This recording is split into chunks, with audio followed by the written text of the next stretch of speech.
Ya, salam Just Talk. Kita kembali lagi bahas match terakhir di Euro. Akhirnya setelah sebulan, akhirnya bubar juga ini barang. Inggris ketemu Itali. Kalau Itali sangat layak, Inggris butuh banyak hengki-pengki biar bisa masuk final. Tapi ya sudahlah, mereka masuk final. Tapi sebelum ke sana, gue mau bagi-bagi hadiah.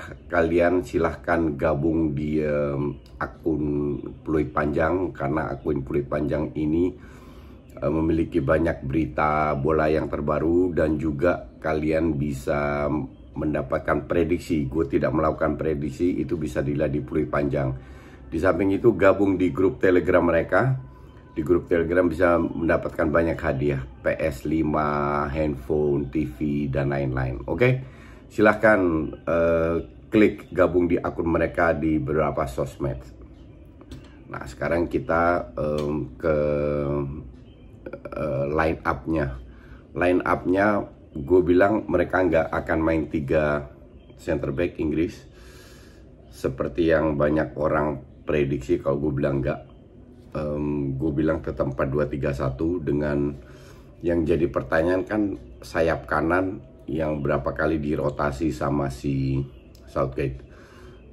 Gue bilang Bukayo Saka yang bermain, bukan Sancho atau Grealish atau siapa. Kenapa Bukayo Saka? Karena dia lebih all round, dia bisa membantu serangan dan bertahan pun juga cukup bagus. Terus ya, Harry Kane tetap main, Sterling tetap main, Mason Mount yang beberapa match nggak begitu kelihatan, feeling gue tetap dipertahankan, sama 2 DM Phillips dan Rice. Ya, 4 belakang juga nggak ada alasan untuk merubah. Sementara di Itali juga tetap 4-3-3, nggak ada perubahan. Ya, Verratti tetap bermain, bukan Locatelli, dan juga siapa nama Chiesa, bukan Berardi.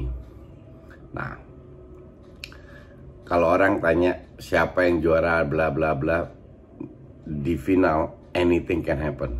Satu, oke? Semua bisa jadi juara, tapi gue unggulkan Itali. Bukan berarti Itali jadi juara, ya. Bukan berarti juga gue dukung Itali. Tapi in this case, di match ini gue sedikit unggulkan, murni berdasarkan performa mereka selama ini. Kan gue dari awal sudah bilang, Itali hati-hati dengan tim ini.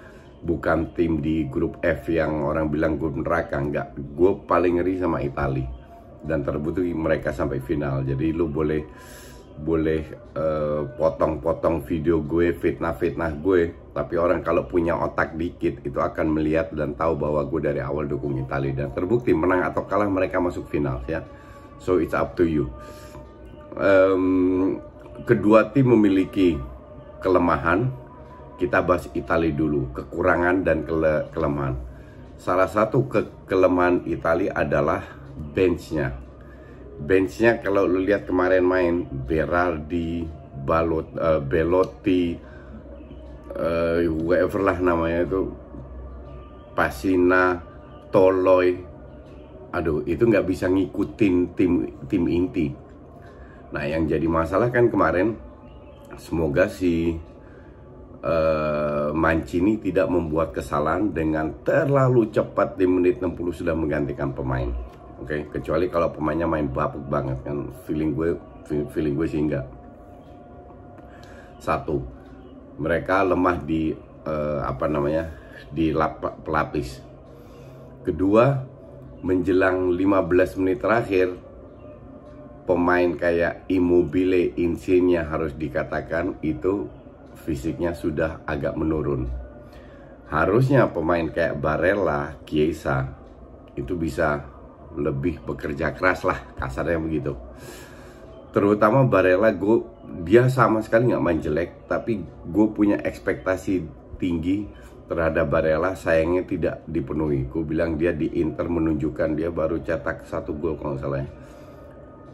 Di Inter ini benar-benar salah satu pemain inti yang punya kontribusi besar terhadap juaranya Inter, tapi di timnas nggak begitu kelihatan atau mungkin karena yang lain juga bermain cukup bagus ya. Tapi definitely dia punya kontribusi kok dari sisi bertahan maupun menyerang. Karena di timnas gue lihat dia lebih sering, lebih bagus atau lebih kelihatan di bertahannya daripada nyerangnya. Padahal kekuatan dia ada lebih ke menyerang. Tapi mungkin ini strategi dari Mancini membuat mereka di lini tengah cukup bagus ya. Terus ya Immobile, kalau gue bilang 2 match terakhir itu bapuk.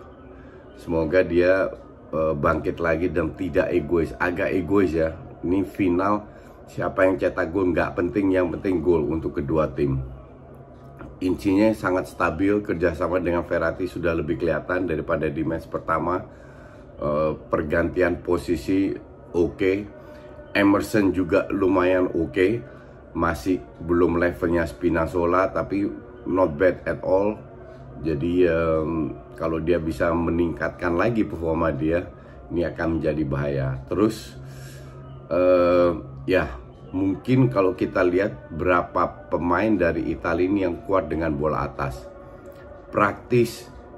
Kalau gue bilang mungkin ya 4 belakang di Lorenzo, Bonucci, Chiellini, dan Emerson. Nah 6 lainnya itu enggak.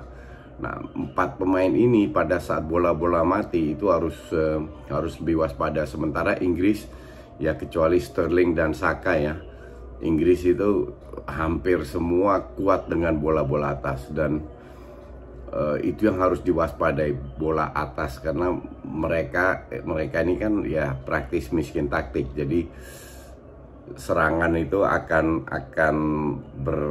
berada lewat bola-bola atas. Ini yang apa namanya, yang gue selalu kritik timnas Inggris. Bukan mereka nggak jelek atau apa, cuma dengan kualitas yang mereka miliki harusnya mereka bisa bermain lebih jauh. Nah sementara gue tidak lihat titik lemah lainnya ya, praktis hanya dengan bola atas dan tidak egois. Tapi sementara di Inggris, titik lemah yang gue lihat, lo boleh setuju atau enggak, dan itu dibuka oleh Denmark di babak pertama terutama, yaitu di lini tengah.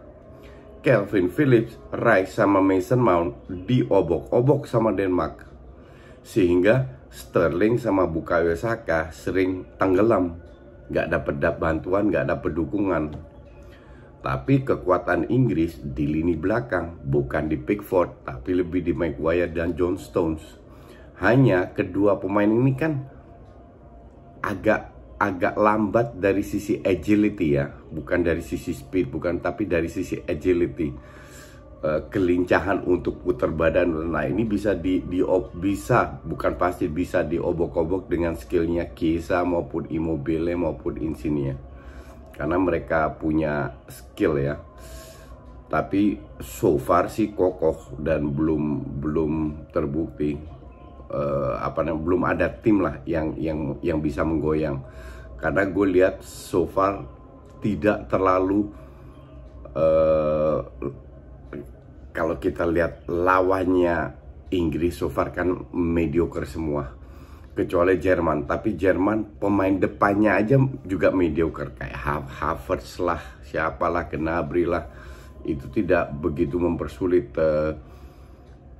center backnya Inggris. Hanya babak pertama lawan Denmark mereka agak goyang, terutama di lini tengah. Dan Mason Mount, Kevin Phillips, Rice itu bener-bener bisa diobok-obok kalau mereka lihat gaya bermainnya Denmark, kalau kita lihat situ.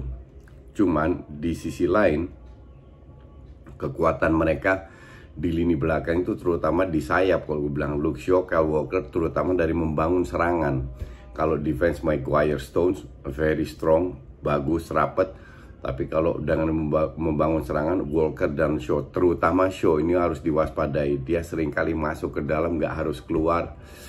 Dan Sterling mungkin Bukayo Saka yang nusuk-nusuk, tapi seharusnya sih nggak kayak Denmark ya. Harusnya defense-nya Italia lebih bagus daripada Denmark. Nah sementara mereka akan pasti dapat counter attack, karena si Italia ini juga berani bermain terbuka, nggak ada defense, nggak ada bertahannya, nggak ada parkir base sama sekali.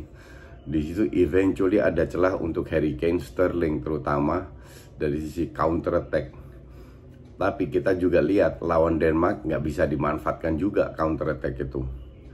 Jadi kedua tim ini punya plus minus point karena Italia sudah bermain 2 kali di bawah tekanan, Belgia, Spanyol, sementara Inggris nggak sama sekali.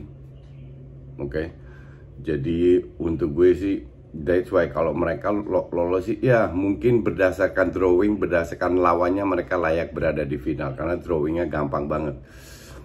Ditambah mereka bermain di kandang sendiri, ditambah di di depan pendukungnya di mana fans Italia nggak boleh masuk. Untuk gue sih ini mereka berusaha berapa kali melakukan kecurangan ya. Salah satu ya ini nggak memperbolehkan fans Italia masuk. Untuk gue sih enggak lah. Terlalu banyak faktor non teknis yang mereka sengaja lakukan agar mereka kayaknya dipaksa untuk menang. Dari drawing berapa kali, 6 kali mereka main di home, sekali doang away. Itu juga nggak make sense. Sementara Italia terbang kiri kanan, main di Roma aja 3 kali kalau nggak salah ya. But anyway, ini juga kembali masalah mental. Tim Italia banyak yang senior, mentalnya jauh lebih kuat daripada Inggris yang muda-muda. Itu juga membuat gue lebih mendukung tim Italia. Ya, semoga Italia yang menang. Oke, thanks for watching.